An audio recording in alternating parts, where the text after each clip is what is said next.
മുഴുവൻ ആവാഹിച്ചെടുത്ത പ്രിയങ്കരനായ ശ്രീ രാഹുൽ ഗാന്ധി ഈ വേദിയിൽ കടന്നു വന്നിരിക്കുകയാണ്. അഖിലേന്ത്യാ കോൺഗ്രസ് കമ്മിറ്റിയുടെ പ്രിയപ്പെട്ട ജനറൽ സെക്രട്ടറി, നമ്മുടെ കരുത്തിന്റെ പ്രതീകമായ ശ്രീ KC വേണുഗോപാലിനോടൊപ്പം, KPCC പ്രസിഡന്റിനോടൊപ്പം, പ്രതിപക്ഷ നേതാവിനോടൊപ്പം, പ്രിയപ്പെട്ട നേതാക്കന്മാരോടൊപ്പം ഈ വേദിയിലേക്ക് കടന്നു വന്നിരിക്കുകയാണ്.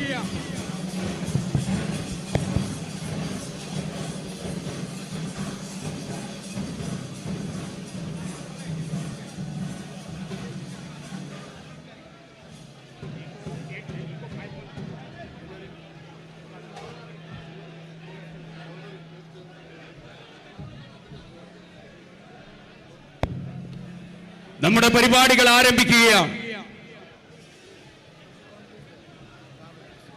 പ്രിയമുള്ളവരെ, വലിയ പ്രതിസന്ധികളും പ്രയാസങ്ങളും സഹിച്ച് ഒരു വലിയ മനുഷ്യന്റെ യാത്ര ഇന്ത്യ രാജ്യം കാണുകയുണ്ടായി.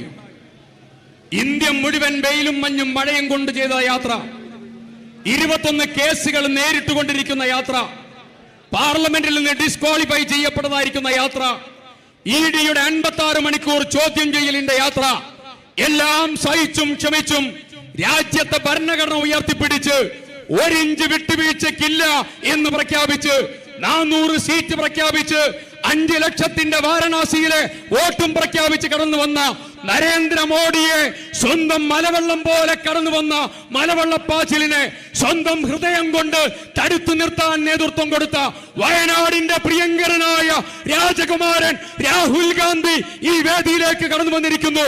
അദ്ദേഹത്തെ സ്വാഗതം ചെയ്യാൻ വയനാട് ജില്ലാ കോൺഗ്രസ് കമ്മിറ്റിയുടെ പ്രസിഡന്റ് ശ്രീ ND അപ്പച്ചേട്ടനെ ക്ഷണിക്കുന്നു.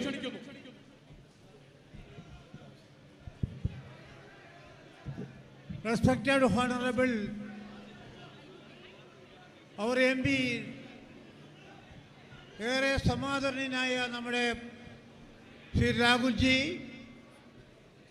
AICCയുടെ സംഘടനാ ചുമതലയുള്ള ജനറൽ സെക്രട്ടറി, ഏറെ പ്രിയങ്കരനായ ശ്രീ KC വേണുഗോപാൽ MP അവർകളെ, കേരള പ്രദേശ് കോൺഗ്രസ് കമ്മിറ്റിയുടെ സമാരാധ്യനായ പ്രസിഡന്റ്, കണ്ണൂർ ജില്ലയിലെ മാർക്സിസ്റ്റ് പാർട്ടിയുടെ ഫ്യൂസ് ഊരിക്കളഞ്ഞ ഈ തെരഞ്ഞെടുപ്പിൽ ഏറ്റവും വലിയ വിജയം കൊയ്ത ശ്രീ K. സുധാകരൻ MP അവരുകളെ, ഏറെ പ്രിയങ്കരനായ കേരളത്തിലെ പ്രിയപ്പെട്ട പ്രതിപക്ഷ നേതാവ് ശ്രീമാൻ VD സതീശൻ അവരുകളെ, മുസ്ലിം ലീഗിന്റെ അഖിലേന്ത്യാ കമ്മിറ്റി അംഗവും രാജ്യസഭ MPയും കൂടിയായിട്ടുള്ള പ്രിയങ്കരനായ അബ്ദുൽ വഹാബ് MP അവരുകളെ, AICCയുടെ ജനറൽ സെക്രട്ടറി, AICCയുടെ സെക്രട്ടറി ശ്രീ മോഹനൻ, മഹിളാ കോൺഗ്രസ് സംസ്ഥാന പ്രസിഡന്റ് ശ്രീ ജബി മേത്തർ MP,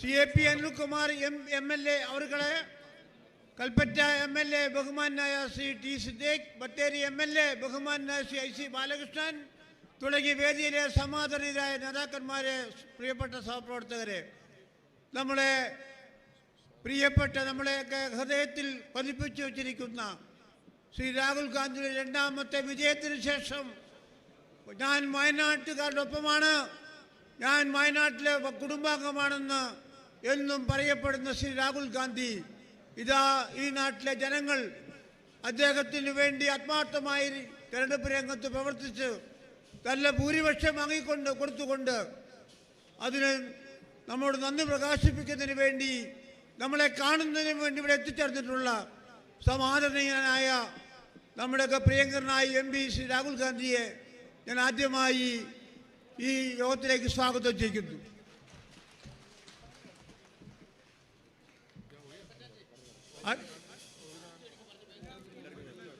അതുപോലെ തന്നെ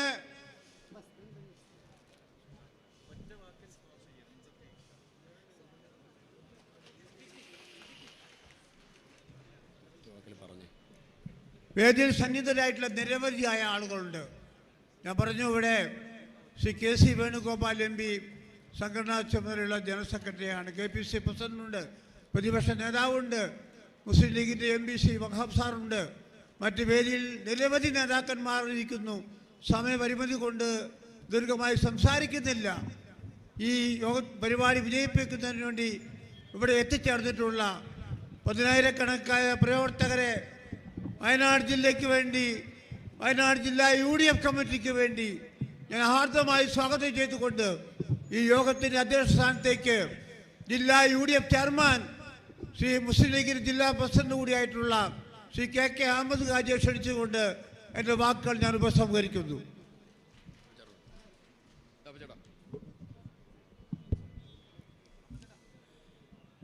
ബഹുമാന്യനായ നമ്മുടെയൊക്കെ പ്രിയങ്കരനായ നമ്മുടെ MP രാഹുൽ ഗാന്ധി അവർകളെ ഈ വേദി സമ്പന്നമാക്കാൻ എത്തിച്ചേർന്നിട്ടുള്ള KPCCയുടെ പ്രഗത്ഭനായ പ്രസിഡന്റ് സുധാകരൻ അവർകളെ, നമ്മുടെ പ്രതിപക്ഷ നേതാവ്, നമ്മുടെ പ്രതീക്ഷയായ VD സതീശൻ അവർകളെ, മുസ്ലിം ലീഗിൻ്റെ ദേശീയ ട്രഷറർ കൂടിയായിട്ടുള്ള അബ്ദുൽ വഹാബ് MP അവർകളെ, വേദിയിലെ ബഹുമാന്യരും പ്രിയങ്കരരുമായ ഐക്യജനാധിപത്യ മുന്നണിയുടെ ശക്തരായ നേതാക്കളെ, MLA-മാരെ, MP-മാരെ, മറ്റ് ജനപ്രതിനിധികളെ, ഈ സദസ്സ് ധന്യമാക്കാൻ എത്തിച്ചേർന്നിട്ടുള്ള വയനാട്ടിലെ ജനാധിപത്യ വിശ്വാസികളെ, വിശിഷ്യ ജനാധിപത്യ മുന്നണിക്ക് കരുത്ത് നൽകുന്ന വോട്ടർമാരെ, ഈ അവസരത്തിൽ ഒരു പ്രസംഗത്തിന് ഈ വേദി ഉപയോഗപ്പെടുത്തുന്നില്ല. നമ്മളെ സംബന്ധിച്ചിടത്തോളം, വയനാടുകാരെ സംബന്ധിച്ചിടത്തോളം ഏറെ സന്തോഷത്തിലാണ് നാം. കാരണം ഇന്ത്യ രാജ്യത്തിന് നേതൃത്വം നൽകാൻ, ഇന്ത്യയിലെ ജനാധിപത്യവും മതേതരത്വവും അപകടപ്പെടുത്താൻ ആരെയും അനുവദിക്കുകയില്ല എന്ന് ഉറക്കെ പ്രഖ്യാപിച്ചുകൊണ്ട് ശക്തമായ ഈ ജനാധിപത്യ മുന്നണിക്ക്, ജനാധിപത്യ വിശ്വാസികൾക്ക് നേതൃത്വം നൽകാൻ എന്ത് ത്യാഗവും സഹിക്കാൻ തയ്യാറാണ് എന്ന് ഉച്ചൈസ്വരം പ്രഖ്യാപിച്ചുകൊണ്ട് ഈ രാജ്യത്തിന് നേതൃത്വം കൊടുക്കാൻ തയ്യാറായ നമ്മുടെ പ്രിയപ്പെട്ട MP-യെ 2 തവണ ഈ പാർലമെന്റ് നിയോജകത്തിൽ നിന്ന് തെരഞ്ഞെടുക്കാൻ കഴിഞ്ഞു എന്നുള്ളത് വയനാട്ടിലെ ജനങ്ങളെ സംബന്ധിച്ചിടത്തോളം, വയനാട് പാർലമെന്റ് ജനാധിപത്യ വിശ്വാസികളെ സംബന്ധിച്ചിടത്തോളം ഏറെ സന്തോഷം നൽകുന്ന ഒരു കാര്യമാണ്. അദ്ദേഹം നിങ്ങളോട് കാണുവാനും നിങ്ങളോട് നന്ദി പറയുവാനും നമ്മുടെ സ്വീകരണം ഏറ്റുവാങ്ങുവാനും ഇവിടെ എത്തിച്ചേർന്നെത്തിയുള്ള സന്തോഷം രേഖപ്പെടുത്തിക്കൊണ്ട് ആദ്യമായി ഈ യോഗത്തെ അഭിസംബോധന ചെയ്ത് പ്രസംഗിക്കുന്നതിന് വേണ്ടി KPCCയുടെ പ്രസിഡന്റ് സുധാകരൻ അവരെ ക്ഷണിച്ചുകൊണ്ട് വിരമിക്കുന്നു. ജയ്.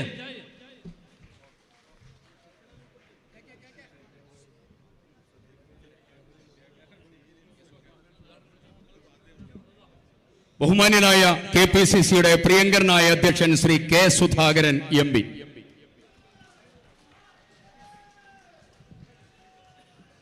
വേദിയിലെ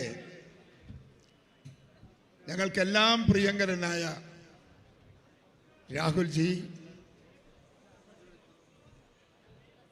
ഹൈക്കമാൻഡ് നേതാക്കന്മാർ ശ്രീ KC വേണുഗോപാൽ അടക്കമുള്ള നേതാക്കന്മാർ, പ്രതിപക്ഷ നേതാവ് എൻ്റെ പ്രിയര സഹോദരൻ, വേദിയിലെ മറ്റ് നേതാക്കളെ, പ്രിയമുള്ള സഹോദരി സഹോദരന്മാരെ, ഈ പൊതുയോഗത്തിൽ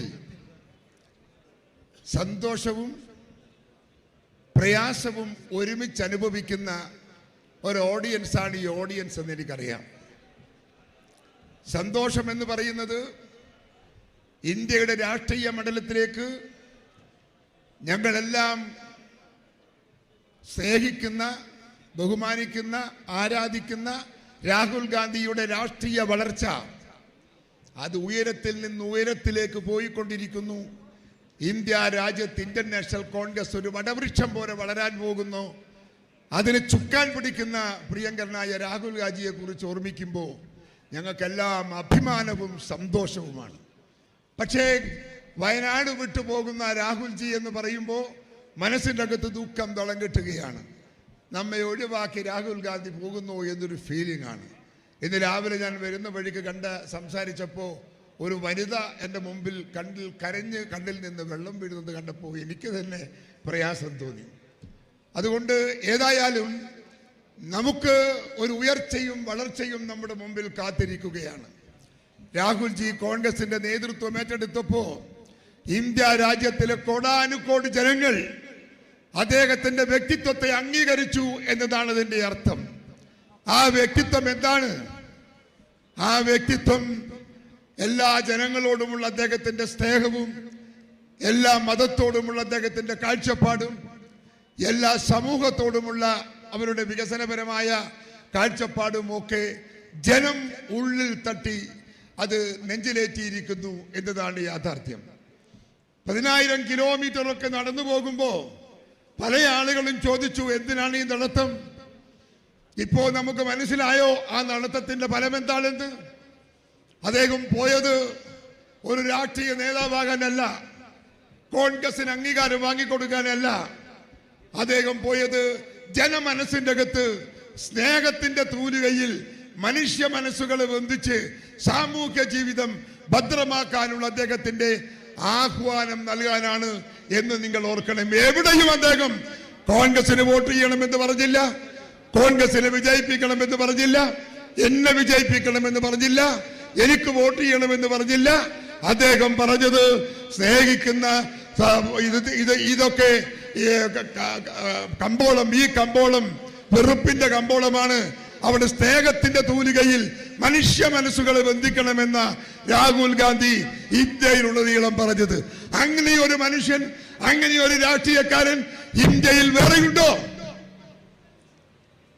ആരെങ്കിലും ഉണ്ടോ? അതുപോലെ ജനമനസ്സിൽ അവിടെ സ്ഥാപിച്ചതാണ് അദ്ദേഹം. ഞാൻ അന്ന് പൊതുയോഗത്തിൽ പ്രസംഗിച്ചിരുന്നു, രാഹുൽ ഗാന്ധിയുടെ വളർച്ച ഇന്ത്യയെ നയിക്കുന്നിടത്തേക്കാണ് അദ്ദേഹത്തിന്റെ വളർച്ച. ഒരു സംശയവും ഉണ്ടായില്ല. ഞങ്ങൾ ഉദ്ദേശിച്ചതുപോലെ അദ്ദേഹം ഇന്ത്യയിലെ രാഷ്ട്രീയ നേതൃത്വത്തിലേക്ക് എത്തിയിരിക്കുന്നു. ഒരിക്കലും പിന്നോട്ടടിക്കാൻ സാധിക്കാതെ ജനകോടികളുടെ പിൻബലം വാങ്ങി, ജനകോടികളുടെ പിന്തുണ വാങ്ങി ജനമനസ്സിൽ ജീവിക്കുന്ന അനശ്വരനായ ഒരു രാഷ്ട്രീയ നേതാവായി പ്രിയപ്പെട്ട രാഹുൽജി മാറി എന്ന് പറയുന്നതാണ് യാഥാർത്ഥ്യം. അതുകൊണ്ട് നമ്മൾ ദുഃഖിച്ചിട്ട് കാര്യമില്ല, നമ്മൾ മനസ്സിൽ പ്രയാസപ്പെട്ടിട്ട് കാര്യമില്ല. ഇന്ത്യയെ നയിക്കേണ്ടുന്ന രാഹുൽ ഗാന്ധിക്ക് വയനാട്ടിൽ വന്ന് നിൽക്കാൻ സാധിക്കില്ല.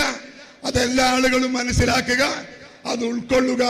പ്രിയപ്പെട്ട രാഹുൽജിക്ക് എല്ലാ ഭാവങ്ങളും നേരുക.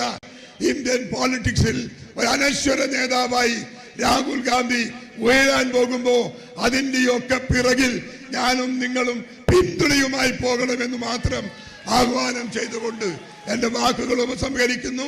നിങ്ങൾക്ക് നമസ്കാരം ചെയ്യുകയും.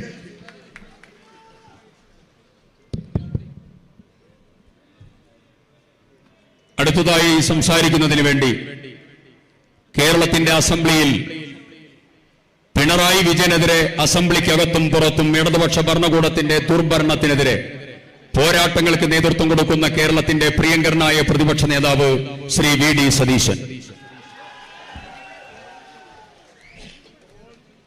ഏറ്റവും പ്രിയങ്കരനായ രാഹുൽജി, വേദിയിലും സദസ്സിലും ഇരിക്കുന്ന ബഹുമാന്യരായ നേതാക്കളെ, സഹപ്രവർത്തകരെ, നമ്മുടെ പ്രിയങ്കരനായ നേതാവിന് രാജ്യം മുഴുവൻ ശ്രദ്ധിച്ച ഉജ്ജ്വലമായ വിജയം സമ്മാനിച്ച വയനാട്ടിലെ വോട്ടർമാരോട് ഐക്യ ജനാധിപത്യ മുന്നണിയുടെ പേരിൽ ഞാൻ നന്ദി പറയാൻ ഈ അവസരം ഉപയോഗിക്കുകയാണ്. സത്യത്തിൽ വ്യക്തിപരമായി ഈ തെരഞ്ഞെടുപ്പിന് മുമ്പ് എനിക്ക് ഭീതിയായിരുന്നു, ഉത്കണ്ഠയായിരുന്നു.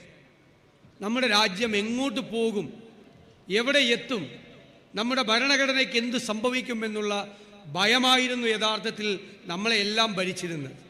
ഇന്ന് നമ്മുടെ ഉത്കണ്ഠ നീങ്ങി, നമ്മുടെ ഭയം നീങ്ങി, നമുക്കിപ്പോൾ പ്രതീക്ഷയുണ്ടായി. നമ്മുടെ ഭരണഘടനയെ സംരക്ഷിക്കാൻ, നമ്മുടെ രാജ്യത്തെ സംരക്ഷിക്കാൻ അതിന് കാവലാളായി നമ്മുടെ പ്രിയങ്കരനായ രാഹുൽ ഗാന്ധി ഉണ്ട്. അദ്ദേഹത്തോടൊപ്പം ഇന്ത്യ മുന്നണിയുടെ, ഇന്ത്യൻ നാഷണൽ കോൺഗ്രസിന്റെ നിരവധി എംപിമാർ, ഈ രാജ്യത്തെ ഏറ്റവും പ്രബലമായ പ്രതിപക്ഷമായി ഭരണപക്ഷത്തിന് നേരെ വിരൽ ചൂണ്ടാൻ കഴിയുന്ന, അവരെ തിരുത്താൻ കഴിയുന്ന, എല്ലാ അധികാര പരിധികളും വിട്ട് അവർ യാത്ര ചെയ്താൽ അവരെ തടുത്തു നിർത്താൻ കഴിയുന്ന വലിയൊരു ജനാധിപത്യ ശക്തിയായി നമ്മൾ മാറിയിരിക്കുന്നു എന്ന യാഥാർത്ഥ്യം. നമ്മൾ പുറകേക്കല്ല, നമുക്ക് ഒരുപാട് ദൂരം സഞ്ചരിക്കേണ്ടതുണ്ട്. ആ സഞ്ചരിക്കേണ്ട ദൂരം മുഴുവൻ നമ്മളെ നയിക്കാൻ പ്രിയങ്കരനായ രാഹുൽ ഗാന്ധി ഉണ്ട് എന്ന് മാത്രം നമ്മുടെ എല്ലാവരുടെയും മനസ്സിലുണ്ടാകണം. ആ കരുത്തുറ്റ നേതൃത്വത്തിൽ ഈ രാജ്യത്തെ ജനങ്ങൾ മുഴുവൻ ഒന്നായി ഈ രാജ്യത്തെ രക്ഷിക്കാനുള്ള പോരാട്ടം തുടരും എന്ന് മാത്രം വിനയപൂർവ്വം പറഞ്ഞുകൊണ്ട് ഈ ചടങ്ങിന് എല്ലാ അഭിവാദ്യങ്ങളും അർപ്പിച്ചുകൊണ്ട് ഞാൻ എൻ്റെ വാക്കുകൾ ചുരുക്കുന്നു. നന്ദി. ബഹുമാന്യനും ആദരണീയനുമായ പാർലമെന്റ് അംഗവും ഇന്ത്യൻ യൂണിയൻ മുസ്ലിം ലീഗിന്റെ പ്രഗത്ഭനായ നേതാവ്, ഉജ്ജ്വല പാർലമെന്റേറിയൻ ബഹുമാന്യനായ PV അബ്ദുൽ വഹാബ് MP അവർ. പരമകാരുണികനും കരുണാനിധിയുമായ ദൈവത്തിൻ്റെ നാമത്തിൽ പ്രിയങ്കരനായ രാഹുൽജി, ഇന്ത്യൻ യൂണിയൻ മുസ്ലിം ലീഗിൻ്റെയും ജനാധിപത്യ കേരളത്തിൻ്റെയും ആശംസകൾ നേരുന്നു. നിങ്ങളുടെ സംസാരം ശ്രവിക്കാൻ കാത്തിരിക്കുന്ന ഇടയിൽ ഞാനെന്ത് തടസ്സമാവുന്നില്ല. അസ്സലാമു അലൈക്കും. ജയ് ഹിന്ദ്. വയനാട് ജില്ലാ മുസ്ലിം ലീഗ് കമ്മിറ്റിയുടെ ഉപഹാരം ബഹുമാന്യനും ആദരണീയനുമായ രാഹുൽ ഗാന്ധിക്ക് കൈമാറുകയാണ് ജില്ലാ കമ്മിറ്റിയുടെ ഭാരവാഹികൾ.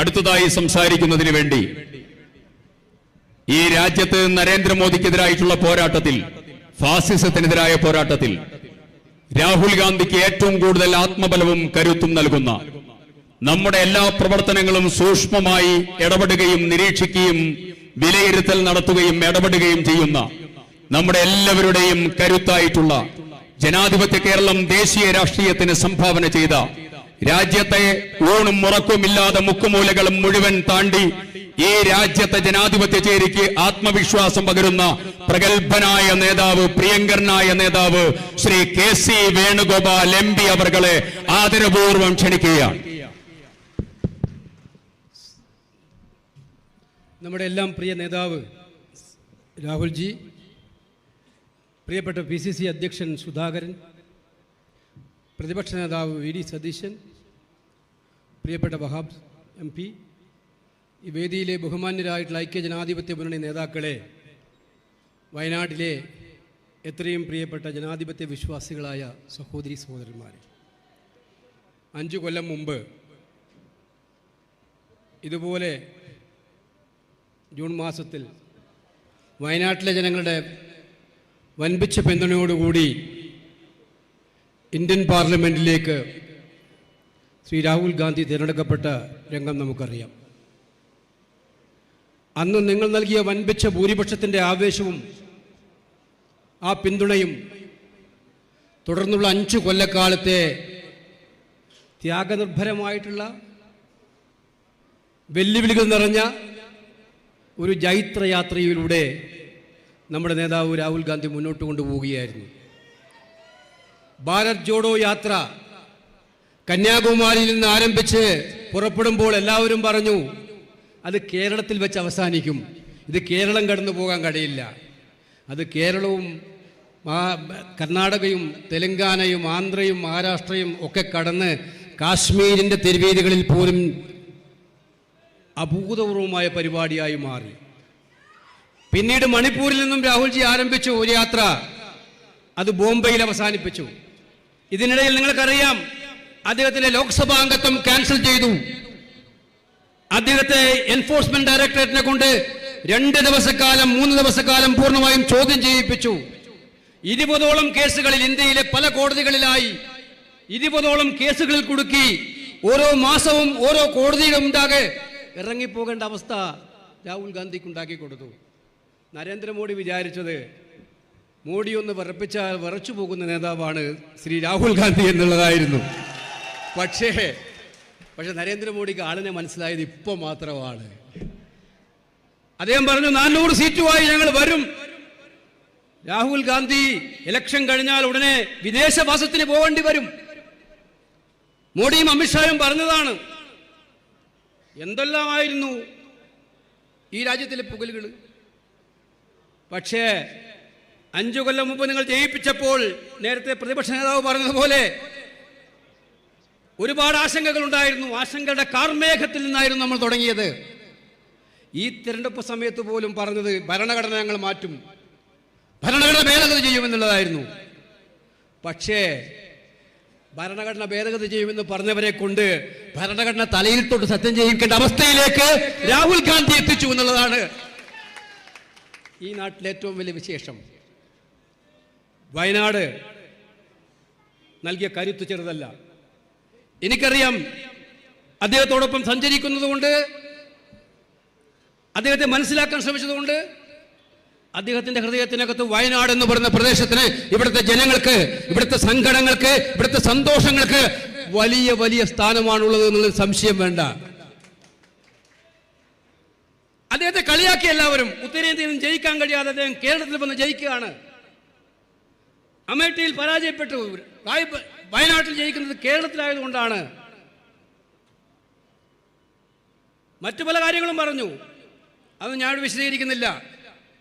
ഒരു മനുഷ്യന് ഇത്രയേറെ വേട്ടയാടാൻ പറ്റുമോ?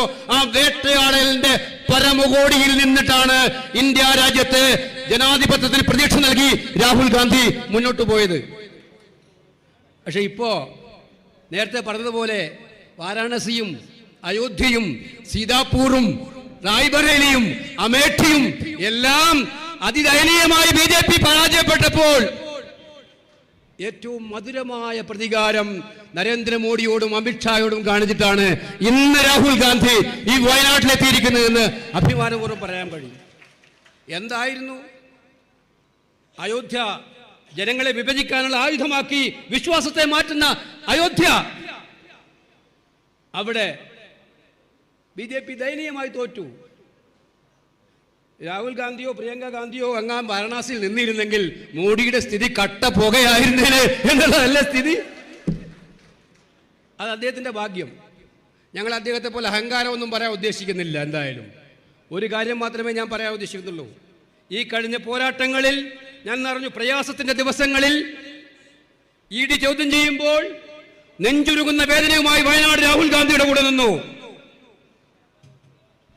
മെമ്പർഷിപ്പ് പാർലമെന്റിൽ നിന്നും പുറത്താക്കിയപ്പോൾ അതേ വികാരവുമായി വയനാട് രാഹുൽ ഗാന്ധിയുടെ കൂടെ നിന്നു. അദ്ദേഹത്തിന് ഔദ്യോഗിക വസതിയിൽ നിന്നും പിടിച്ചു പുറത്താക്കിയപ്പോൾ അതേ സങ്കടത്തോടെ വയനാട് രാഹുൽ ഗാന്ധിയുടെ കൂടെ നിന്നു. ആ സങ്കടവും പിന്തുണയും ആ ഐക്യദാർഢ്യവുമാണ് അഭിമാനത്തോടെ ഉയർത്തി കാണിക്കാൻ ഞാൻ ഇന്ന് ആഗ്രഹിക്കുന്നത്. നിങ്ങൾ നടത്തിയ കഠിനാധ്വാനം ഇപ്രാവശ്യവും പലതും പറഞ്ഞു. ഞാൻ അതിനെക്കുറിച്ചൊന്നും ഇപ്പോൾ പറയാൻ ആഗ്രഹിക്കുന്നില്ല.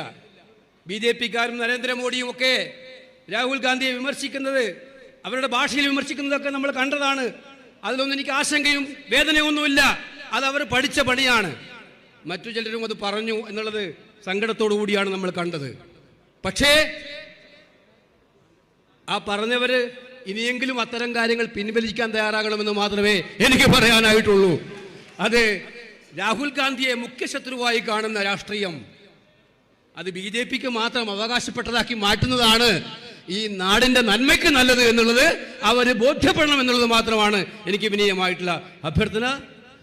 ഈ തെരഞ്ഞെടുപ്പിൽ നിങ്ങൾ നടത്തിയ ഉജ്ജ്വലമായ പോരാട്ടത്തിന്, നിങ്ങളുടെ വലിയ പങ്കാളിത്തത്തിന്, നിങ്ങൾ ഏറ്റവും വലിയ സംഘാടന മികവിന്, ഈ വലിയ ഭൂരിപക്ഷത്തിന് വയനാട്ടിൽ നിങ്ങൾ ജയിപ്പിച്ചതിന് ഒരു ചെറിയ പ്രയാസമേ നമുക്കുള്ളൂ. ഇപ്പോൾ വയനാടിനേക്കാൾ ഭൂരിപക്ഷം ഇപ്രാവശ്യം റായ്ബറേലി നൽകിയിട്ടുണ്ട്. 4 ലക്ഷത്തോളം വോട്ടിന്റെ ഭൂരിപക്ഷം. Majority of Wayanad is lesser than Raebareli. I am telling, little bit lesser than. അപ്പോൾ അതെന്തായാലും ഈ ഒരു പ്രതികൂല ഘട്ടങ്ങളിൽ നമ്മളെ ഒത്തിച്ച് ഹൃദയത്തോട് ചേർത്ത് പിടിച്ച ജനങ്ങളുണ്ട്. അതിന് രാഷ്ട്രീയമില്ല. വയനാട്ടിലെ ജനങ്ങൾക്ക് രാഹുൽ ഗാന്ധിയെ കുറിച്ച് രാഷ്ട്രീയമുണ്ടെന്ന് എനിക്ക് തോന്നുന്നില്ല. രാഹുൽജി ഹൃദയത്തോട് പിടിച്ച അവർക്ക് രാഷ്ട്രീയമില്ല. ആ ജനങ്ങളോട്, ഇവിടെ കഠിനാധ്വാനം ചെയ്ത ഐക്യ ജനാധിപത്യമുണ്ട് പ്രവർത്തകരോട്, ഇതിനെല്ലാം നേതൃത്വം കൊടുത്ത നേതാക്കളോട്, എല്ലാവരോടും അഖിലേന്ത്യാ കോൺഗ്രസ് കമ്മിറ്റി കൂടിയുള്ള നന്ദി രേഖപ്പെടുത്തിക്കൊണ്ട് എന്റെ വാക്കുകൾ അവസാനിപ്പിക്കുന്നു. നമ്മുടെ യാത്ര ഇവിടെ തുടങ്ങുന്നതേ ഉള്ളൂ. ഈ യാത്ര ഒരു സംശയവും വേണ്ട, ഡൽഹിയിൽ ചെങ്കോട്ടയിൽ ഈ നേതാവിനെ കൊണ്ട് കൊടി പാറപ്പിക്കുന്നവരെ ആ പോരാട്ടം തുടരുമെന്ന് മാത്രം സൂചിപ്പിച്ചുകൊണ്ട് എന്റെ വാക്കുകൾ അവസാനിപ്പിക്കുന്നു. നന്ദി. പ്രിയമുള്ളവരെ, നമ്മുടെ നായകൻ സംസാരിക്കാൻ ആരംഭിക്കുകയാണ്. എല്ലാവരും കൈവീശി പ്രിയപ്പെട്ട രാഹുൽ ഗാന്ധിയെ അഭിവാദ്യം ചെയ്ത് ഈ വയനാടിന്റെ സ്നേഹം പ്രകടിപ്പിക്കാൻ നിങ്ങൾ എല്ലാവരും എഴുന്നേറ്റ് നിന്ന് കൈയടിച്ച് രാഹുൽ ഗാന്ധിയെ ഈ ഡയസിലേക്ക് നമ്മൾ ക്ഷണിക്കുകയാണ്. ഇന്ത്യ മല പോലെ വന്ന ഫാസിസ്റ്റ് ഭരണകൂടത്തെ നെഞ്ചുവിരിച്ച് സ്നേഹം കൊണ്ട് തടുത്തു നിർത്താൻ നേതൃത്വം കൊടുത്തു, ഭരണഘടന ഉയർത്തിപ്പിടിച്ച് തടുത്തു നിർത്താൻ നേതൃത്വം കൊടുത്ത പ്രിയപ്പെട്ട രാഹുൽ ഗാന്ധി ഒരൊറ്റ വാക്കുകൂടെ പറയുന്നു. നരേന്ദ്രമോദി ഈ വയനാട്ടിലേക്ക് 2 തവണ ഒരു നേതാവിനെ അയച്ചിരുന്നു. ആ നേതാവിന്റെ പേര് സ്മൃതി ഇറാനി എന്നാണ്. സ്മൃതി ഇറാനി എന്നാണ്. അവർ ഇവിടെ വന്നുകൊണ്ട് പറഞ്ഞത്, ഞാൻ അവിടെ രാഹുലിനെ പരാജയപ്പെടുത്തി, നിങ്ങൾ അദ്ദേഹത്തെ ഇവിടെ നിന്ന് തോൽപ്പിക്കണം, വലിച്ചെറിയണമെന്ന് പ്രഖ്യാപിച്ചു. പക്ഷേ വയനാട്ടിലെ ജനത അദ്ദേഹത്തെ സ്നേഹം കൊണ്ട് ഏറ്റെടുത്തപ്പോ സ്മൃതി ഇറാനിയെ അമേഠിയിലെ ജനങ്ങൾ വലിച്ചെറിയുന്നതായ രംഗമാണ് ഇന്ത്യൻ ജനാധിപത്യം കണ്ടത്.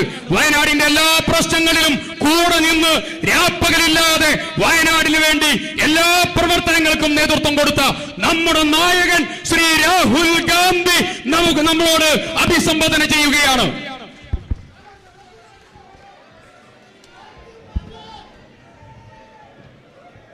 के सी Venugopal ji, K Sudhakaran ji, V D Satheesan ji, Ramesh Chennithala ji, Abdul Wahab ji, Jebi Mather ji, Anil Kumar ji, T Siddique ji, Appachan ji, Balakrishnan ji, Ahmed Haji ji, Shafi Parambil ji, advocate Praveen Kumar ji, leaders of the Congress Party and the UDF on the stage, workers of the UDF, of the Congress Party, brothers and sisters, friends from the media, I'd like to welcome all of you here today.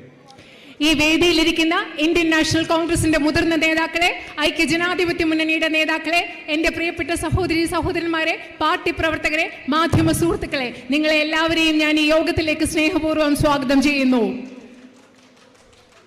I'd like to thank everybody in the UDF family, the workers, the leaders, all our supporters for the tremendous hard work that they did during the election. ഈ തെരഞ്ഞെടുപ്പ് കാലത്ത് ഏറ്റവും വലിയ കഠിനാധ്വാനം ചെയ്ത എൻ്റെ UDF കുടുംബത്തിലെ എല്ലാ പാർട്ടി പ്രവർത്തകരെയും എല്ലാ നേതാക്കളെയും നിങ്ങൾ ഓരോരുത്തരെയും നിങ്ങളുടെ കഠിനാധ്വാനത്തിന് വേണ്ടി ഈ വലിയ വിജയത്തിന് വേണ്ടി പ്രവർത്തിച്ചതിന് ഞാൻ നന്ദി പറയാൻ ആഗ്രഹിക്കുന്നു. I'd also like to thank all the voters who supported us. Many people who are in the LDF supported us, so I'd like to thank every single person who supported me in my candidature. ഈ തെരഞ്ഞെടുപ്പിൽ നമ്മളെ സഹായിച്ച ഓരോ വോട്ടർമാരെയും, UDFന്റെ വോട്ടർമാരെ, അതുപോലെ തന്നെ LDFന്റെ ചില വോട്ടേഴ്സും നമ്മൾക്ക് പിന്തുണ നൽകിയിട്ടുണ്ട്. എല്ലാവരോടും നന്ദി പറയാൻ ഞാനിപ്പോൾ ആഗ്രഹിക്കുന്നു. When we began the election, the media which supports the BJP said that they would get 400 seats. ഈ തെരഞ്ഞെടുപ്പ് തുടങ്ങുന്ന സമയത്ത് മീഡിയ BJP ഗവൺമെന്റിനെ സപ്പോർട്ട് ചെയ്യുന്ന പിന്തുണയ്ക്കുന്ന മാധ്യമങ്ങൾ പറഞ്ഞു അവർക്ക് 400 സീറ്റുകൾ കിട്ടുമെന്ന്. In Hindi, the Prime Minister was saying 400 par. ഹിന്ദിയിൽ പ്രധാനമന്ത്രി പറയുകയായിരുന്നു 400 par, അതായത് 400-ലധികം സീറ്റുകൾ. All their senior leaders were saying 400 par, 400 par. അതുപോലെ തന്നെ BJPയുടെ ഏറ്റവും വലിയ മുതിർന്ന നേതാക്കളും പറഞ്ഞുകൊണ്ടിരുന്നു 400-ലധികം സീറ്റുകൾ, 400-ലധികം സീറ്റുകൾ. After 1 month, they started saying 300 par, 300 par. പക്ഷേ ഒരു മാസത്തിന് ശേഷം ഈ 400-ലധികം സീറ്റുകൾ വിട്ട ശേഷം അവർ പറയാൻ തുടങ്ങി 300-ലധികം സീറ്റുകൾ, 300-ലധികം സീറ്റുകൾ. After some time 200 par, 200 par. അതും കഴിഞ്ഞ് കുറച്ച് സമയം കഴിഞ്ഞ ശേഷം 200-ലധികം സീറ്റുകൾ, 300-ലധികം എന്നുള്ളത് 200-ലധികമായി. And everybody saw the result of the election. എന്നിട്ട് ഇതെല്ലാം പറഞ്ഞ ശേഷം നമ്മൾ എല്ലാവരും തെരഞ്ഞെടുപ്പിന്റെ ഫലം നമ്മൾ കണ്ടതാണ്. This was not a normal election. ഈ തെരഞ്ഞെടുപ്പ് എന്ന് പറയുന്നത് സാധാരണ ഒരു തെരഞ്ഞെടുപ്പായിരുന്നില്ല.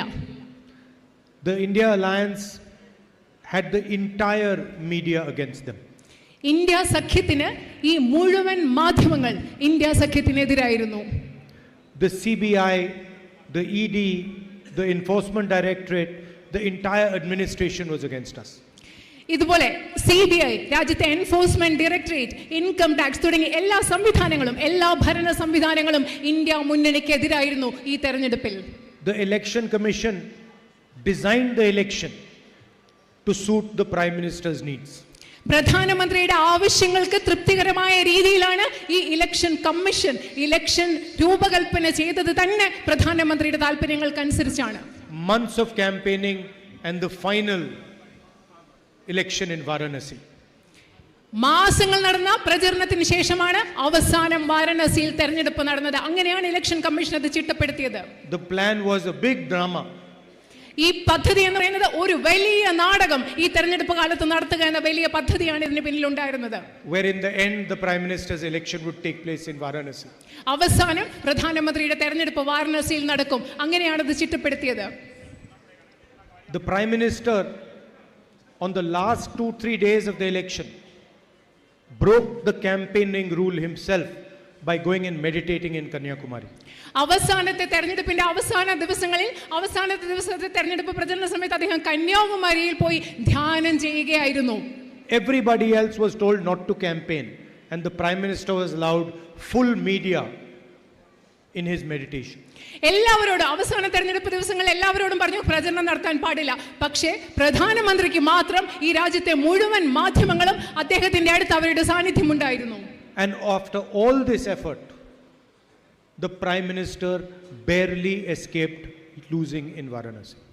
പക്ഷെ നിങ്ങൾക്കറിയോ, ഇതെല്ലാം ചെയ്തതിന് ശേഷം പ്രധാനമന്ത്രി വാരണസിയിൽ കഷ്ടിച്ചാണ് രക്ഷപ്പെട്ടത്. അദ്ദേഹം അവിടെ പരാജയപ്പെട്ടനെ. In fact, the BJP lost in Ayodhya. അതുമാത്രമല്ല BJP അയോധ്യയിലും പരാജയപ്പെട്ടിരിക്കുന്നു എന്നത് നിങ്ങൾ മനസ്സിലാക്കണം. They lost in Uttar Pradesh. അവർ ഉത്തർപ്രദേശിൽ പരാജയപ്പെട്ടു. And they lost because they were attacking the very idea of India. അവർ എന്തുകൊണ്ടാണ് BJP പരാജയപ്പെട്ടത് നിങ്ങൾക്കറിയാമോ? BJP പരാജയപ്പെട്ടത് ഇന്ത്യ എന്ന ആശയത്തെ അവർ ആക്രമിക്കുകയായിരുന്നു. അതുകൊണ്ടാണ് BJP ഈ തെരഞ്ഞെടുപ്പിൽ പരാജയപ്പെട്ടത്. In our constitution, India is called a union of states. നമ്മുടെ ഭരണഘടനയിൽ ഇന്ത്യ, ഭാരതം എന്ന് പറയുന്നത് സ്റ്റേറ്റുകളുടെ, സംസ്ഥാനങ്ങളുടെ ഒരു യൂണിയനാണ്. India is a union of states, of languages, of history, of culture, of religion, of tradition. ഭാരതം എന്ന് പറയുന്നത് ഭാരതം വിവിധ സംസ്ഥാനങ്ങളുടെ, വിവിധ പാരമ്പര്യങ്ങളുടെ, വിവിധ ചരിത്രങ്ങളുടെ, വിവിധ സംസ്കാരങ്ങളുടെ, വിവിധ ഭാഷകളുടെ ഒരു സമ്മേളനമാണ് ഇന്ത്യ എന്ന് പറയുന്നത്. Kerala has its own language. Tamil Nadu has its language. Bengal has its own language. Each one of these states have their own culture. Every single one of them has to be respected. കേരളത്തിന് കേരളത്തിൻ്റെതായ ഭാഷയുണ്ട്, തമിഴ്നാടിന് തമിഴ്നാടിൻ്റെതായ ഭാഷയുണ്ട്, ബംഗാളിന് ബംഗാളിൻ്റെതായ ഭാഷയുണ്ട്. അതുമാത്രമല്ല ഈ ഓരോ സംസ്ഥാനങ്ങൾക്കും അവരവരുടേതായ ചരിത്രവും പാരമ്പര്യവുമുണ്ട്. ഈ എല്ലാ ചരിത്രങ്ങളും, ഈ എല്ലാ ഭാഷകളും, ഈ എല്ലാ സംസ്കാരങ്ങളും ബഹുമാനിക്കപ്പെടേണ്ടതുണ്ട്. In fact, the idea of India is the respect of the other. യഥാർത്ഥത്തിൽ ഇന്ത്യ എന്ന ആശയം എന്ന് പറയുന്നത് മറ്റുള്ളവരെ, മറ്റുള്ളതിനെ, അപരരെ ബഹുമാനിക്കലാണ്. And the symbol of respecting the other is the Constitution of India. മറ്റുള്ളവരെ ബഹുമാനിക്കുക എന്നതിന്റെ അടയാളം എന്ന് പറയുന്നത് ഇന്ത്യയുടെ ഭരണഘടനയാണ്. This Constitution embodies the ideas, the traditions of our country. ഈ രാജ്യത്തിന്റെ ആശയങ്ങൾ, ഈ രാജ്യത്തെ രാജ്യമാക്കുന്ന ആശയം, ഈ രാജ്യത്തിന്റെ പാരമ്പര്യം, ഇതിന്റെ എല്ലാം മൂർത്തിമത് ഭാവമാണ് ഇന്ത്യയുടെ ഭരണഘടന എന്ന് പറയുന്നത്. It guarantees fairness to all histories, traditions, cultures, communities and religion.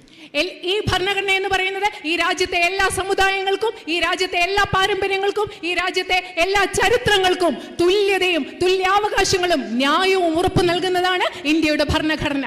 Over the last 10 years, the BJP has attacked the Constitution. കഴിഞ്ഞ 10 വർഷങ്ങളായി എന്നാൽ BJP ഇന്ത്യയുടെ ഭരണഘടനയെ ആക്രമിച്ചുകൊണ്ടിരിക്കുകയാണ്. They attack the Constitution when they make one community fight with another community.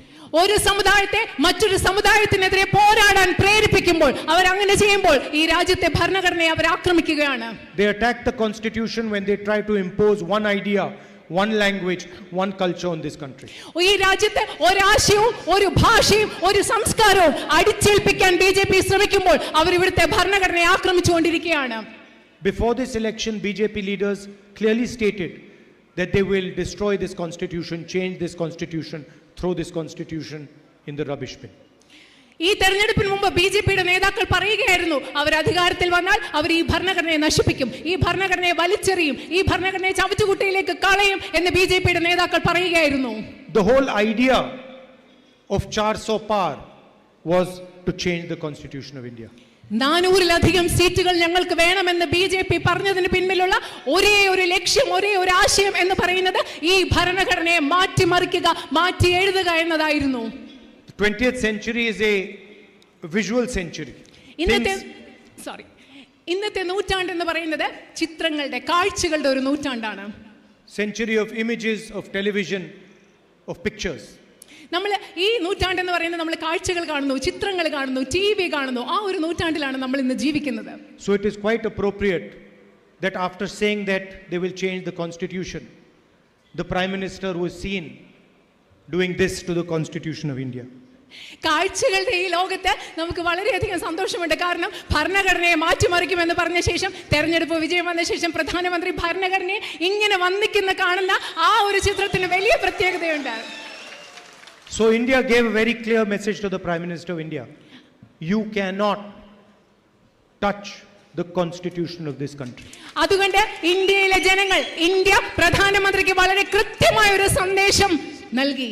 ഇന്ത്യയുടെ ഭരണഘടനയെ തൊട്ട് കളിക്കാൻ ഞങ്ങൾ അനുവദിക്കില്ല എന്ന കൃത്യമായ സന്ദേശം ഇന്ത്യ നൽകി. And the truth is that what we have today is a crippled government. ഇന്ന് നമ്മൾ പറയുന്ന സത്യം എന്ന് പറഞ്ഞാൽ ഇന്ന് കേന്ദ്രത്തിൽ അധികാരത്തിലിരിക്കുന്ന ഒരു ഗവൺമെന്റ് പൂർണ്ണമായിട്ടുള്ള ഒരു ഗവൺമെന്റ് അല്ല, ധാരാളം പ്രശ്നങ്ങളുള്ള ഒരു ഗവൺമെന്റ് ആണ് കേന്ദ്രത്തിൽ അധികാരത്തിലിരിക്കുന്നത്. A government that has been beaten so badly by the Indian alliance that it cannot walk straight. കാരണം ഇന്ത്യ മുന്നണിയുടെ മാരകമായ ഒരു പ്രഹരമേറ്റ, അടിയേറ്റ ഒരു ഗവൺമെന്റ് ആണ് അധികാരത്തിലിരിക്കുന്നത്. അതുകൊണ്ട് അവർക്ക് നേരെ നടക്കാൻ പോലും സാധിക്കാത്ത ഒരു ഗവൺമെന്റ് ആണ് കേന്ദ്രത്തിലുള്ളത്. Certainly not a government that is going to capably lead this country. കാരണം ഈ രാജ്യത്തെ ശക്തിമത്തായ കഴിവുള്ള ഒരു ഗവൺമെന്റ് അല്ല, ഈ രാജ്യത്തെ മുൻപോട്ട് കൊണ്ടുപോകാൻ നയിക്കാൻ പ്രാപ്തിയുള്ള ഒരു ഗവൺമെന്റ് അല്ല ഇന്ന് അധികാരത്തിലിരിക്കുന്നത്. The India Alliance and the Congress Party has also completely destroyed the idea of Mr. Narendra Modi. അതുമാത്രമല്ല, ഇന്ത്യൻ നാഷണൽ കോൺഗ്രസും ഇന്ത്യ സഖ്യമുന്നണിയും ചേർന്ന് നരേന്ദ്രമോദിയുടെ ആശയങ്ങളെ ഈ തെരഞ്ഞെടുപ്പിൽ പൂർണ്ണമായും പരാജയപ്പെടുത്തിയിരിക്കുന്നു എന്ന് കൂടി പറയാൻ ഞാൻ ആഗ്രഹിക്കുന്നു. Today, the Narendra Modi you see is a completely different Narendra Modi than before the elections. ഇന്ന് നിങ്ങൾ കാണുന്ന നരേന്ദ്രമോദി എന്ന് പറയുന്നത് തെരഞ്ഞെടുപ്പിന് മുമ്പ് നമ്മൾ കണ്ട നരേന്ദ്രമോദിയിൽ നിന്നും തികച്ചും വ്യത്യസ്തനായ ഒരു നരേന്ദ്രമോദിയാണ് ഇന്ന് നമ്മൾ കാണുന്നത്. The people of Wayanad supported me throughout the last 5 years. കഴിഞ്ഞ 5 വർഷങ്ങൾ മുഴുവൻ നിങ്ങൾ ഓരോരുത്തരും, വയനാട്ടിലെ ജനങ്ങൾ എന്നെ പരിപൂർണമായി ഉള്ള പിന്തുണ എനിക്ക് നൽകിയിട്ടുണ്ട്. I was traveling across the country and the people of Wayanad were supporting me throughout. ഞാൻ ഈ രാജ്യം മുഴുവൻ യാത്ര ചെയ്തുകൊണ്ടിരിക്കുകയായിരുന്നു. ആ കാലയളവിൽ മുഴുവൻ വയനാട്ടിലെ ജനങ്ങൾ, നിങ്ങൾ ഓരോരുത്തരും എന്നെ പിന്തുണച്ചു. I was being interrogated by the ED for 55 hours. The people of Wayanad were supporting me throughout. Enforcement directorate എന്നെ 55 മണിക്കൂറുകൾ ചോദ്യം ചെയ്തപ്പോൾ വയനാട്ടിലെ ജനങ്ങൾ എൻ്റെ കൂടെ നിന്നു, എന്നെ പിന്തുണച്ചു. The BJP gave me a jail sentence, a 2-year jail sentence, 20 plus cases, and the people of Wayanad were supporting me throughout.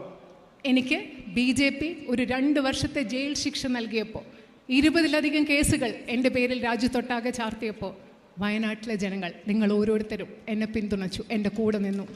BJP took away my house. I got letters from people in Wayanad saying, please come and live in our house. BJP എൻ്റെ ഔദ്യോഗിക വസതി എടുത്തു മാറ്റിയപ്പോൾ എനിക്ക് വയനാട്ടിലെ നിങ്ങളിൽ പലരും എനിക്ക് കത്തെഴുതി, ദയവ് ചെയ്ത് വന്ന് ഞങ്ങളുടെ വീട്ടിൽ താമസിക്കൂ എന്ന് വയനാട്ടിൽ നിന്ന് കത്തെഴുതി. And so, throughout this period, you have supported me with your love, affection, and support. ഈ കാലയളവിൽ മുഴുവൻ നിങ്ങളുടെ സ്നേഹം കൊണ്ട്, വാത്സല്യം കൊണ്ട്, ഇഷ്ടം കൊണ്ട് നിങ്ങൾ എന്നെ പിന്തുണച്ചു, എൻ്റെ കൂടെ നിന്നു. So, this is beyond elections. അതുകൊണ്ട് ഇപ്പം ഞാൻ പറയുന്നത് നമ്മൾ തമ്മിലുള്ള ബന്ധം ഇലക്ഷന്, തെരഞ്ഞെടുപ്പിന് അതീതമായ ഒരു ബന്ധമാണ്. I can say, I could have said, look, people of Wayanad supported me in my elections and gave me a big victory. ഒരുപക്ഷെ എനിക്ക് പറയാമായിരിക്കാം, തെരഞ്ഞെടുപ്പിൽ വയനാട്ടിലെ ജനങ്ങൾ എന്നെ പിന്തുണച്ചു, എനിക്ക് വലിയൊരു വിജയം നൽകി, അങ്ങനെയൊക്കെ എനിക്ക് പറയാം. But that is not the only thing that you have done. പക്ഷേ ഈ തെരഞ്ഞെടുപ്പിൽ നിങ്ങൾ എനിക്ക് നൽകിയ വിജയം അത് മാത്രമല്ല നിങ്ങൾ ചെയ്തിട്ടുള്ള ഒരേ ഒരു കാര്യം എന്ന് പറയുന്നത്. When I was struggling and fighting the government of India, all the institutions, all the agencies, you gave me your love and affection, which is much more important than the vote. ഞാൻ India ഗവൺമെന്റിനോടെതിരെ കഷ്ടപ്പെട്ട് പോരാടിക്കൊണ്ടിരുന്നപ്പോൾ എല്ലാ ഏജൻസികളെയും ഭരണഘടനാ സ്ഥാപനങ്ങളും അവരെനിക്കെതിരെ ഉപയോഗിച്ചതിനെതിരെ പോരാടിക്കൊണ്ടിരുന്നപ്പോൾ നിങ്ങളുടെ സ്നേഹം, നിങ്ങളുടെ വാത്സല്യം, ഇഷ്ടം എനിക്ക് നൽകി. അത് നിങ്ങൾ നൽകിയ വോട്ടിനേക്കാളും വളരെയധികം വിലയുള്ളതാണ് എന്ന് എനിക്ക് പറയേണ്ടതുണ്ട്. So you treated me like a family member and I can never thank you enough for that. നിങ്ങൾ എന്നെ ഒരു കുടുംബ അംഗത്തെ പോലെയാണ് കണ്ടത്. അതിന് നിങ്ങളോട് എന്നും എനിക്ക് സ്നേഹമുണ്ടായിരിക്കും. Even 20-30 speeches like this will not be good enough. നിങ്ങളോടുള്ള ആ ബന്ധത്തെക്കുറിച്ച് പറയാൻ, നിങ്ങളോടുള്ള നന്ദിയെക്കുറിച്ച് പറയാൻ ഞാൻ 20-30 പ്രസംഗങ്ങൾ നടത്തിയാലും അത് മതിയാവില്ല. But I will remember it all my life. പക്ഷേ ഞാനിത് എൻ്റെ ജീവിതകാലം മുഴുവൻ ഇതെൻ്റെ ഓർമ്മയിലുണ്ടായിരിക്കും. It was quite interesting to watch the election. In the beginning, the Prime Minister and all the BJP leaders were saying 400, then 300, then 200. നേരത്തെയും പറഞ്ഞതുപോലെ ഇലക്ഷൻ്റെ തുടക്കത്തിൽ ഭയങ്കര രസകരമായിരുന്നു നമ്മൾ ഇലക്ഷൻ ശ്രദ്ധിക്കുക എന്ന് പറയുന്നത്. ആദ്യം 400-ലധികം സീറ്റുകളെന്ന് പ്രധാനമന്ത്രിയും BJPയുടെ ആൾക്കാരും പറഞ്ഞു, പിന്നെ 300-ലധികം സീറ്റുകളെന്ന് പറഞ്ഞു, പിന്നെ 200-ലധികം സീറ്റുകളെന്നും പറഞ്ഞു. Then, towards the end of the election, the Prime Minister started having interviews with his friendly media houses. എന്നിട്ട് എന്താ പറ്റിയെന്നറിയോ? തെരഞ്ഞെടുപ്പിന്റെ അവസാനമായപ്പോൾ പ്രധാനമന്ത്രി അദ്ദേഹത്തിന്റെ സുഹൃത്തുക്കളായ മാധ്യമങ്ങളുമായിട്ട് ചില സംഭാഷണങ്ങളോ അഭിമുഖങ്ങളോ ഒക്കെ നടത്താൻ തുടങ്ങി. 3 or 4 sycophantic journalists would sit and the Prime Minister would talk to them. പ്രധാനമന്ത്രിയെക്കുറിച്ച് മുഖസ്തുതി നടത്തുന്ന 3-4 പത്രപ്രവർത്തകർ അവിടെ ഇരിക്കും. അവരോട് പ്രധാനമന്ത്രി അവരുടെ ഇടയിൽ ഇരുന്ന് സംസാരിക്കും. അങ്ങനത്തെ കുറിച്ച് അഭിമുഖങ്ങൾ അദ്ദേഹം ചെയ്തു. Same Prime Minister who has not done a press conference in the last 10 years was suddenly doing these interviews. കഴിഞ്ഞ 10 വർഷത്തിനിടയിൽ ഒരു പ്രസ് കോൺഫറൻസ്, ഒരു വാർത്താ സമ്മേളനം പോലും നടത്താത്ത പ്രധാനമന്ത്രിയാണ് പെട്ടെന്ന് ഈ 3-4 ജേർണലിസ്റ്റുകളുടെ പത്രപ്രവർത്തകരുടെ ഇടയിലിരുന്ന് ഈ സംഭാഷണങ്ങൾ നടത്താൻ തുടങ്ങിയത്. Fantastic questions were coming. വളരെ മനോഹരമായിട്ടുള്ള ചോദ്യങ്ങൾ, വളരെ അതിശയകരമായ ചോദ്യങ്ങളാണ് ഈ പത്രപ്രവർത്തകർ അദ്ദേഹത്തോട് ചോദിച്ചത്. Somebody was asking the Prime Minister, how do you like to eat mangoes? ചിലര് പ്രധാനമന്ത്രിയോട് ചോദിക്കുകയാണ്, മാങ്ങ, അതായത് മാമ്പഴം താങ്കൾ എങ്ങനെ കഴിക്കാനാണ് ഇഷ്ടപ്പെടുന്നത്? അതിലൊരു ചോദ്യമായിരുന്നു. Do you like to cut the mango, or do you like to peel the mango, or do you like to suck the mango? നിങ്ങൾ ആ മാമ്പഴം മുറിച്ച് കഴിക്കാനാണോ താങ്കൾക്ക് ഇഷ്ടം, അതോ അതിന്റെ തൊലിയൊക്കെ ചെത്തിക്കഴിഞ്ഞ് കഴിക്കാനാണോ ഇഷ്ടം, അതല്ലാതെ മാമ്പഴം എങ്ങനെ കഴിക്കാനാണോ ഇഷ്ടം? അതായിരുന്നു ഒരു പ്രധാനപ്പെട്ട ചോദ്യം. Somebody asked the Prime Minister, you know, there is a lot of inequality in India. What do you think about the fact that few people are becoming very rich and everybody else is becoming poor? മറ്റൊരാൾ ചോദിച്ചു, പ്രധാനമന്ത്രിയോട് ചോദിച്ചു, ഈ രാജ്യത്ത് വളരെയധികം അസമത്വമുണ്ട്, കുറേ ആളുകൾ വളരെയധികം സമ്പന്നരായി മാറുന്നു, പക്ഷേ രാജ്യത്തെ ഭൂരിപക്ഷം ജനങ്ങൾ അവർ ദരിദ്രരായി മാറുന്നു, എന്താണ് ഇതിന് കാരണം? താങ്കൾ അതിന് And then the Prime Minister thought for 30 seconds, like thinking. And then he said, what do you want me to do? Do you want me to make everybody poor? അതുമാത്രമല്ല, ഈ ചോദ്യം കേട്ടുടനെ പ്രധാനമന്ത്രി കുറേ നേരം ഇങ്ങനെയൊക്കെ ആലോചിക്കായിരുന്നു. എന്നിട്ട് പറഞ്ഞു, നിങ്ങൾക്ക് ഞാൻ എന്ത് ചെയ്യണമെന്ന് നിങ്ങൾ ആഗ്രഹിക്കുന്നത്? സമ്പന്നരായ മനുഷ്യരെയെല്ലാം ഞാൻ ദരിദ്രരാക്കണമെന്നാണോ നിങ്ങൾ ആഗ്രഹിക്കുന്നത്? ഇതായിരുന്നു പ്രധാനമന്ത്രിയുടെ ഈ ചോദ്യത്തിനുള്ള ഉത്തരം. And then in the middle of this drama, the most fantastic thing he said. അത് മാത്രമല്ല, ഈ നാടകം നടക്കുന്നതിൻ്റെ ഇടയ്ക്ക് അതിൻ്റെ മധ്യഭാഗമായപ്പോൾ അദ്ദേഹം ഏറ്റവും മനോഹരമായ ഫാന്റാസ്റ്റിക് ആയിട്ടുള്ള അതിശയിപ്പിക്കുന്ന കാര്യം പറഞ്ഞു. One of the journalists asked him, how do you take such difficult decisions? ഒരു പത്രപ്രവർത്തകൻ അദ്ദേഹത്തോട് ചോദിച്ചു, ഇത്ര ബുദ്ധിമുട്ടുള്ള തീരുമാനങ്ങൾ താങ്കൾ എങ്ങനെയാണ് എടുക്കുന്നത്? Notice he didn't say intelligent decisions. He said difficult decisions. നിങ്ങൾ ശ്രദ്ധിക്കണം, ഈ പത്രപ്രവർത്തകൻ ചോദിച്ചത് താങ്കൾ ബുദ്ധിപരമായ തീരുമാനങ്ങൾ എങ്ങനെയാണ് എടുക്കുന്നതെന്നല്ല, ഇത്രയും ബുദ്ധിമുട്ടുള്ള തീരുമാനങ്ങൾ താങ്കൾ എങ്ങനെ എടുക്കുന്നതെന്നാണ് ഈ പത്രപ്രവർത്തകൻ ചോദിച്ചത്. അത് നിങ്ങൾ പ്രത്യേകം ശ്രദ്ധിക്കണം. Like demonetization, like a bad GST. അതായത് നോട്ട് നിരോധനം, അതുപോലെ തന്നെ വളരെ വികലമായ ഒരു ചരക്ക് സേവന നികുതി നടപ്പിൽപ്പെടുത്തി ഇത്തരം ബുദ്ധിമുട്ടുള്ള തീരുമാനങ്ങളെ കുറിച്ചാണ് അദ്ദേഹം ചോദിച്ചത്. And the Prime Minister again thought about it and then he answered, I don't take any decisions. പ്രധാനമന്ത്രി അതിനെപ്പറ്റിയും കാര്യമായിട്ട് ആലോചിച്ചു. അതിനുശേഷം അദ്ദേഹം പറഞ്ഞു, ഞാനല്ല തീരുമാനങ്ങളൊന്നും എടുക്കുന്നത്, ഞാൻ ഒരു തീരുമാനങ്ങളും എടുക്കാറില്ല. He said, God tells me what to do. അദ്ദേഹം പറഞ്ഞ എന്താണെന്നറിയോ, ഞാൻ തീരുമാനങ്ങളൊന്നും എടുക്കുന്നില്ല, ദൈവം എന്നോട് പറയും ഞാൻ എന്താണ് ചെയ്യേണ്ടത്. I am not a biological person. ഞാൻ നിങ്ങളെയൊക്കെ പോലെ ജൈവശാസ്ത്രപരമായി ജീവശാസ്ത്രപരമായി ശരീരത്തിൽ നിന്നുണ്ടായ ഒരു മനുഷ്യനല്ല. ഇതാണ് അദ്ദേഹം. Everybody else in India is a biological person, has a mother and a father, but the Prime Minister said, no, I am not a biological person. ഇന്ത്യയിലുള്ള ബാക്കി എല്ലാ മനുഷ്യരും നമ്മൾ എല്ലാവരും എന്താണ് ജീവശാസ്ത്രപരമായി ഉണ്ടായവരാണ്, നമുക്ക് എല്ലാവർക്കും ഒരു അച്ഛനും അമ്മയുണ്ട്. പക്ഷെ പ്രധാനമന്ത്രി പറയുന്നു, ഞാൻ അങ്ങനെ ഉണ്ടായതല്ല, ഞാൻ ജീവശാസ്ത്രപരമായി ഉണ്ടായ ആളല്ല എന്നാണ് പ്രധാനമന്ത്രി പറഞ്ഞത്. And before I take a decision, God tells me what to do. ഞാനൊരു തീരുമാനം എടുക്കുന്നതിന് മുമ്പ് ദൈവം എന്നോട് പറയും ഞാൻ എന്താണ് ചെയ്യേണ്ടത് എന്നാണ് അദ്ദേഹം പറഞ്ഞത്. I was thinking, what an interesting God the Prime Minister has.